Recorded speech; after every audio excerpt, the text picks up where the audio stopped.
Bien, bien, estimados alumnos, tengan ustedes un buen día.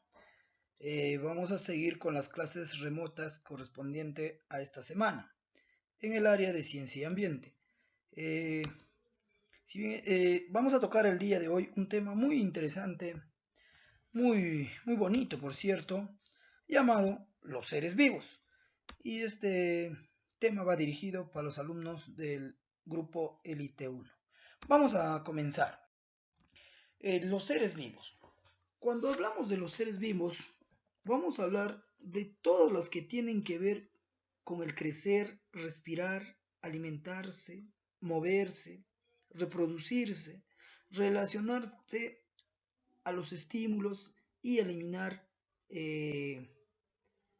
sustancias tóxicas, ¿no? O sustancias de desecho.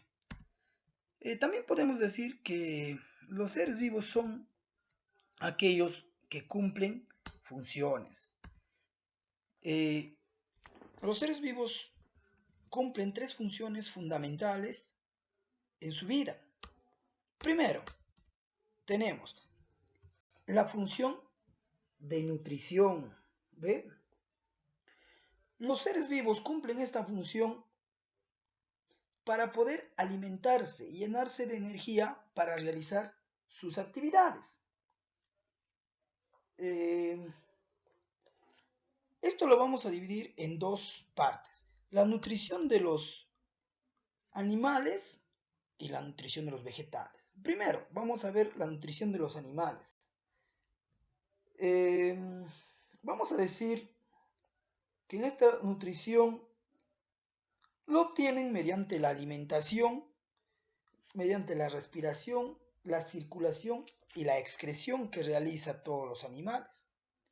Y en cuanto a los animales, o a las plantas o también a los vegetales, se da a través de la fotosíntesis y de la respiración. Ahora vamos a ver la otra función de los seres vivos, que viene a ser la función de relación. Los seres vivos notan lo que sucede a su alrededor y responden. Esto les permite huir del peligro, percibir el frío, el calor, la luz y la humedad. Vamos a ver también de dos puntos de vista. Primero, la relación que se da en los animales.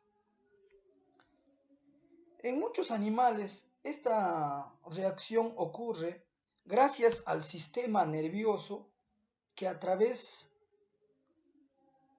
de los órganos de los sentidos trabaja, ¿no? Entonces, gracias al sentido nervioso se da una función de relación en los animales. En cambio, en las plantas, como los girasoles, no tienen un sistema nervioso, pero también responden a estímulos, dirigiendo su flor hacia donde hay más luz. Y esto se da en la realidad, ¿no?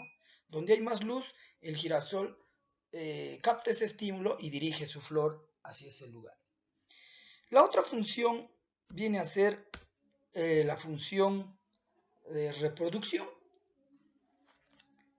Todos los seres vivos se reproducen, es decir, dan vida a seres semejantes a ellos. Así la población aumenta y la especie no desaparece. Y se da de dos formas, ¿no? De una es de la forma sexual y de la otra de la forma asexual. Vamos a ver la reproducción sexual, que se realiza en la mayoría de los animales y de las plantas, ¿no? En la que los hijos provienen de dos padres, o sea, de un macho y de una hembra. En cuanto a la reproducción asexual, que ocurre en los seres muy sencillos, como los unicelulares, las estrellas de mar, y también en muchas plantas, como el rosal, donde se originan otros individuos por fragmentación, quiere decir de un pedazo de la planta se origina otro ser vivo.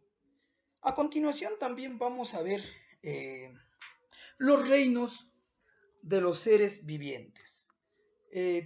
Los seres vivientes se clasifican o se dividen en 5 reinos. El primer reino, el reino monera, está formado por seres unicelulares, ¿no? Seres unicelulares muy primitivos, constituidos por una sola célula, valga la redundancia, que no presentan núcleo definido. Muy interesante esto. Los seres del reino monera no presentan núcleo definido. Aquí vamos a encontrar a las bacterias y a las algas verde azuladas, como ahí vemos una bacteria, ¿no? ¿Ve? A continuación también vamos a ver el otro reino, el reino protista. En el reino protista se agrupan los seres vivientes unicelulares que tienen un núcleo diferenciado del citoplasma. O sea, esto quiere decir que tienen un núcleo definido. Está definido por una membrana celular, ¿no?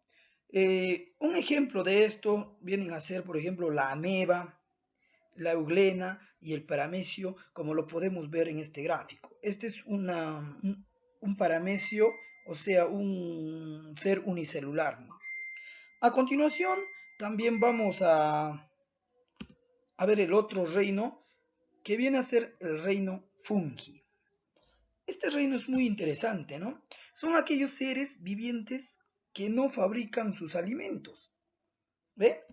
No fabrican sus alimentos. Es muy interesante porque carecen de clorofila, como los hongos que tienen un sombrerito, al igual que la seta, el champiñón, que son hongos comestibles, como podemos ver en la figura. Pero también existen hongos que perjudican a la salud de los seres humanos, como por ejemplo tenemos ahí los hongos microscópicos, como los que producen molestias en las manos y en los pies, los llamados pies de atletas, ¿no? A continuación vamos a ver otro reino que viene a ser el reino vegetal. El reino vegetal son aquellos que producen sus alimentos. ¿Ve? ¿Gracias a qué? Gracias a la fotosíntesis, ya que sus células contienen clorofila y gracias a esto pueden realizar la fotosíntesis y producir sus alimentos. El reino vegetal se divide según el tamaño en 3, en hierbas, en arbustos y en árboles. Y si queremos clasificarlo de otra forma, también lo clasificamos en vegetales que poseen flores y en vegetales que no tienen flores, ¿no? En 2 grupos. Ahí vamos a ver el amplio mundo de este reino, el reino vegetal. A continuación también vamos a ver sobre el reino animal. El reino animal son aquellos seres que se desplazan en busca de sus alimentos, porque ellos no los pueden producir, pues, ¿no? Ellos no los pueden producir. Estos también se clasifican en 2 grandes grupos, en los seres vertebrados y los seres invertebrados. Los seres vertebrados son aquellos, ¿no?, que poseen huesos y se subdividen a su vez en subgrupos, ¿no? Por ejemplo, están ahí dentro de los vertebrados están los mamíferos, están las aves, los peces, los anfibios, los reptiles, ¿ve? Y en el otro grupo de los animales invertebrados también se subdividen en, otros grupos.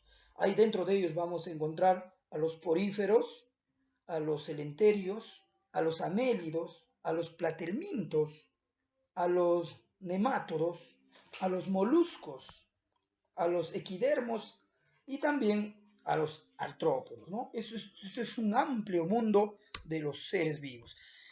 A continuación vamos a visualizar un video donde vamos a darnos cuenta con más claridad sobre los 5 reinos de los seres vivos. Conmigo será hasta otra oportunidad. Espero que este video esta clase haya sido de su agrado y nos veremos en la próxima.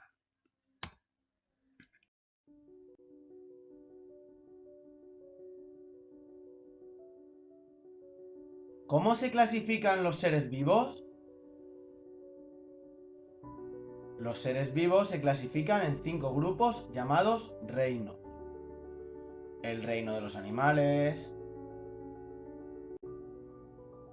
el reino de las plantas, el reino de los hongos, el reino de las moneras y el reino de los protistas. ¿Cuáles son las características del reino de los animales? Las características del reino de los animales son que son seres vivos pluricelulares, que pueden desplazarse. Son heterótrofos, es decir, no pueden fabricar su propio alimento, tienen que comer otros seres vivos. Y se dividen en vertebrados, que tienen esqueleto y columna vertebral, e invertebrados, que no tienen esqueleto ni columna vertebral. ¿Cuáles son las características del reino de las plantas?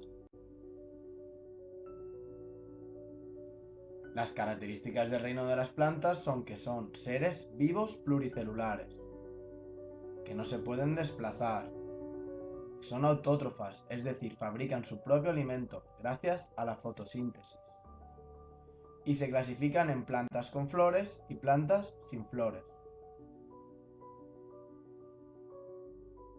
¿Cuáles son las características del reino de los hongos?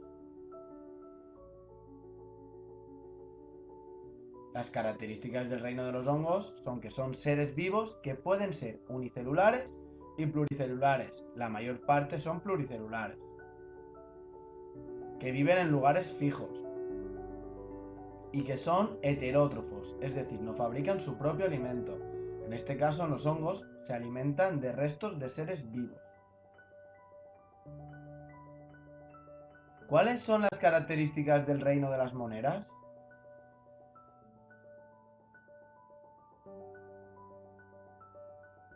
Las características del reino de las moneras son que son seres vivos unicelulares, que viven en todos los medios, que son los seres vivos más abundantes en el planeta Tierra, que pueden ser beneficiosas o perjudiciales para nuestra salud, y las bacterias pertenecen a este grupo. ¿Cómo puede ser el reino de los protistas?